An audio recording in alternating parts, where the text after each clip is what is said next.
Good afternoon, everyone, and welcome to the latest monologue. This one is about production systems and how they're important in our society and in countries. Those who are familiar with the rhetoric from Kenyan politicians will have often heard that how we want Kenya to be like Singapore, or to be the Singapore of Africa, or how in 1960 something we were at par with Singapore, or some such rubbish. Well, we don't want to be like Singapore. It would be a nightmare for all of us, and this is why, with all due respect to Singapore, this is why our situations are not the same. Singapore is what we call a brokerage or warehouse economy. It's a city. It's not a large country that has farmlands, produces this, that, or the other. It was a trading post. And those who were there were basically brokers. Who are there, who established the city, were brokers. And its wealth is from brokerage, not from producing anything.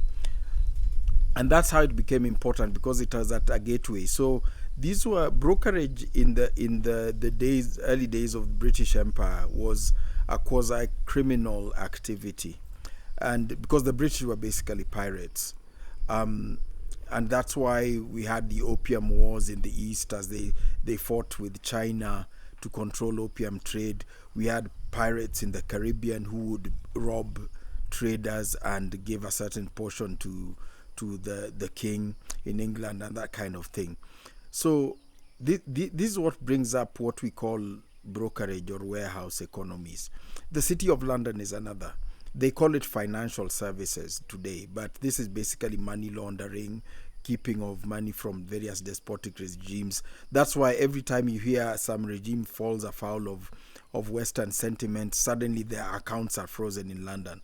And I keep wondering, what's Venezuela's money doing in London?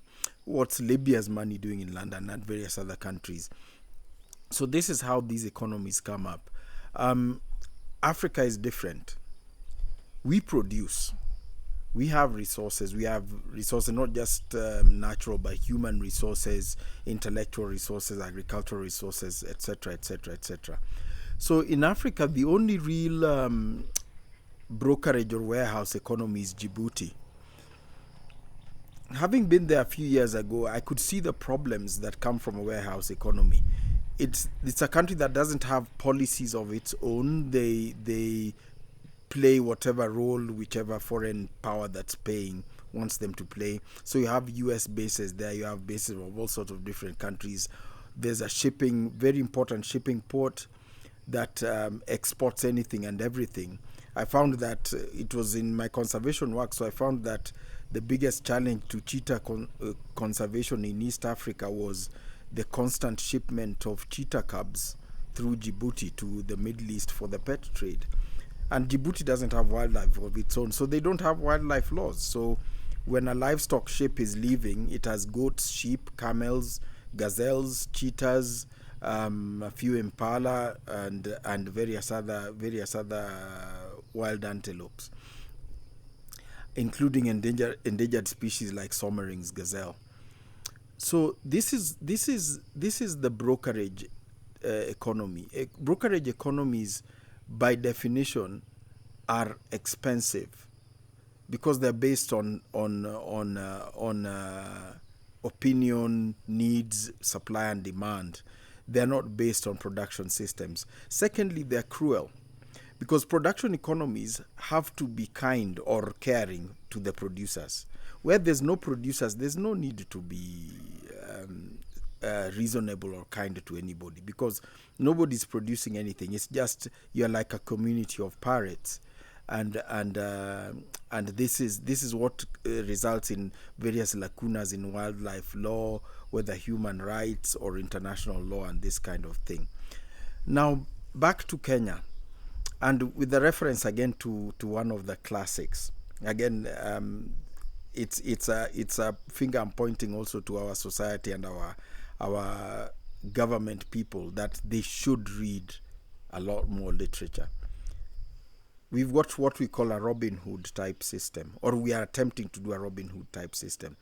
Those who know the legend of Robin Hood was that there's this guy who was a robber, and he'd rob from the rich nobles, and give the same to the poor to sort of help them out during hard times.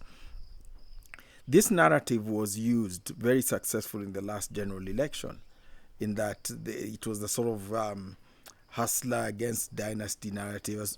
What Kenyans who don't know what a class war is called it a class war, but it was just a narrative, and it was successfully used, and the people who used it are now in office, but they've failed to make that transition from campaigners to incumbents. So we are still trying to use the Robin Hood narrative, and if I'm to take the characters from that story, you cannot be Robin Hood if you're now the Sheriff of Nottingham. The only way you can help people is to change Nottingham. You can't rob anyone. You're the one up there. And here's an example of it. You see things like there's an affordable housing program going on in this country. It's said to be affordable housing in quotes. I'm not sure who it's affordable to, because the prices are quite high. There are lots of existing houses that are being demolished to make way for these new ones that are to be built, and it is being built with funds taxed from people who will not buy those houses, or who may already own houses of their own and are not given an option for it. So this is as I said, I cannot say that these plans come from a bad place, but I can say it's ill-advised. It's ill-advised. I assume these are good people and they mean well, but they completely don't know what they're doing, because how you can help now when you're in the position of a regulator as a government is actually by making things better for people, not robbing those who you think are the rich, or those who are working or earning some money, to give those who are not working, who won't even be able to pay for these so-called affordable costs. It's about creating employment. And you see the other thing, we don't have any policies to create a good business environment or employment locally. The policy is to look for employment abroad for some strange reason. We are exporting policemen, we are exporting health workers, we are looking for jobs to export all sorts of workers. And this creates an illusion that these people are not required in Kenya, which is not the case, because we are a developing country in need of all our skills, all the skills and resources that we have within and that we can produce. But this is the simplistic thinking.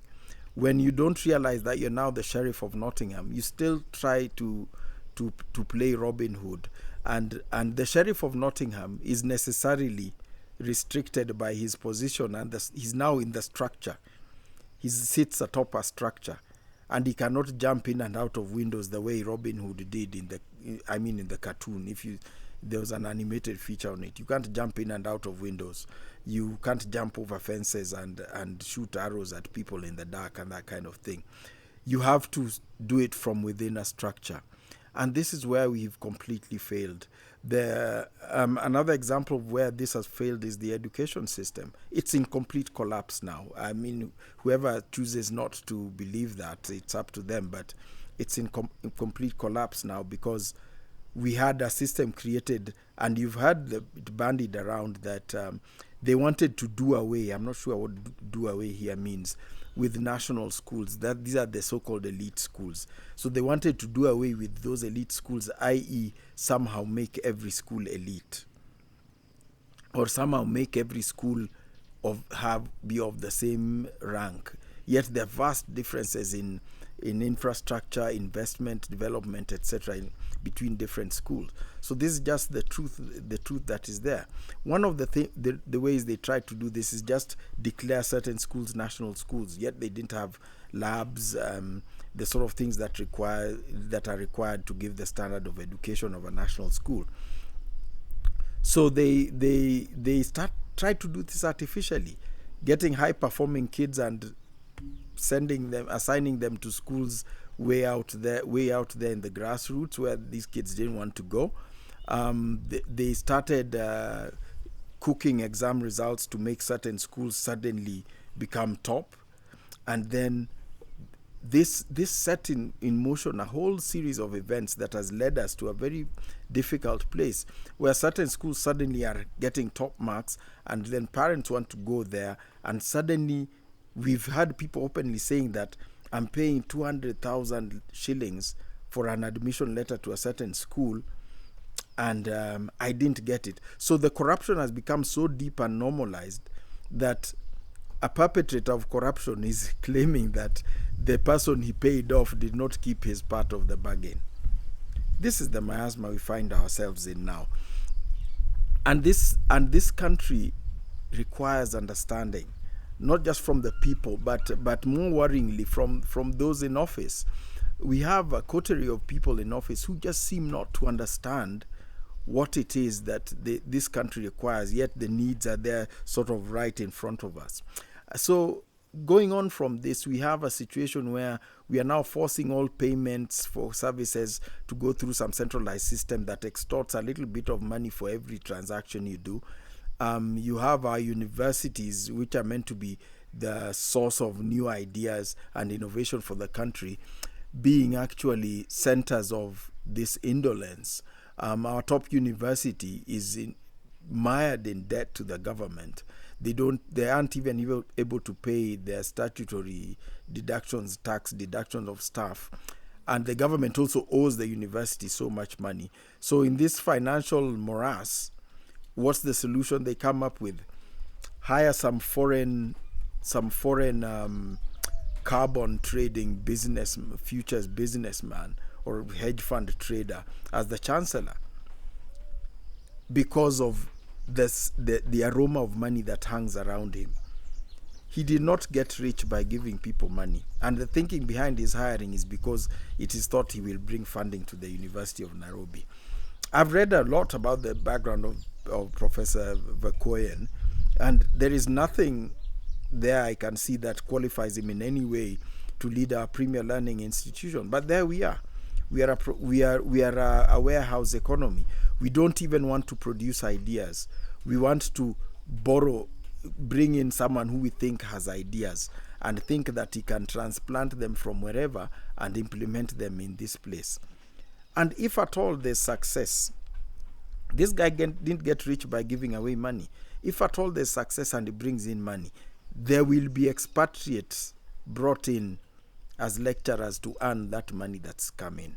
So in the long run, it will not help us. There is no innovation he's going to bring. We are creating a warehouse university, not one that produces ideas, one that's a warehouse through which carbon traders can bring in their money into Kenya and Kenyanize or greenwash their ideas through that university. So claim the idea came from University of Nairobi. This is not going to get us anywhere, but you don't need to take my word for it. In good time, we will see this kind of thing. And the warehouse economy thinking, it's a desperate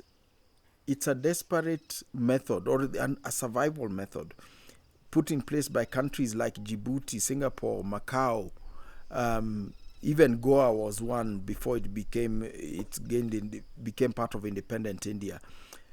These were desperate measures of piracy that were put in place by countries and islands that did not have anything of their own. We have them like in the Cayman Islands. That's what they do. They don't have anything, so they get ahead by money laundering and keeping money for other people. That's just what it is.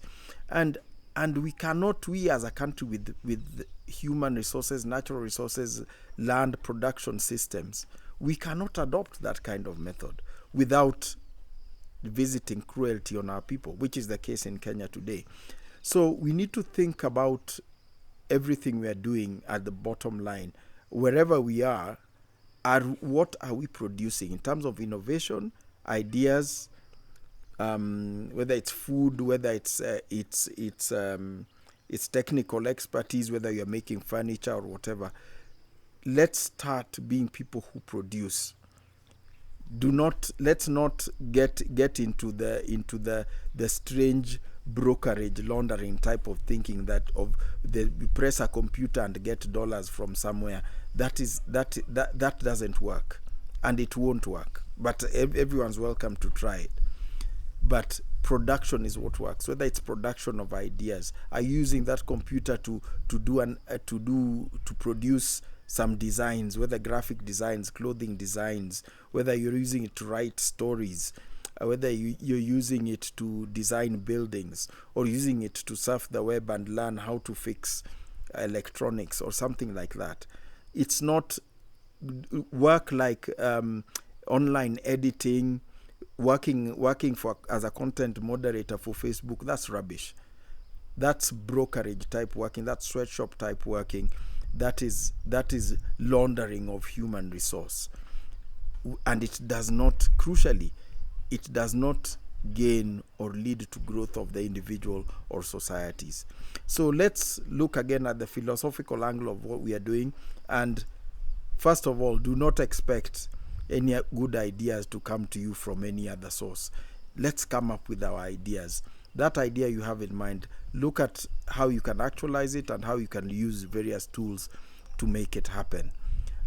Anything so far, any ideas that so far that have come from people in authority in Kenya, I'm yet to see a single one that holds any hope for our future as a country or a society. It's down to us. No one's coming. So don't get discouraged with what we are doing. Let's keep sharing these ideas, and most importantly, producing.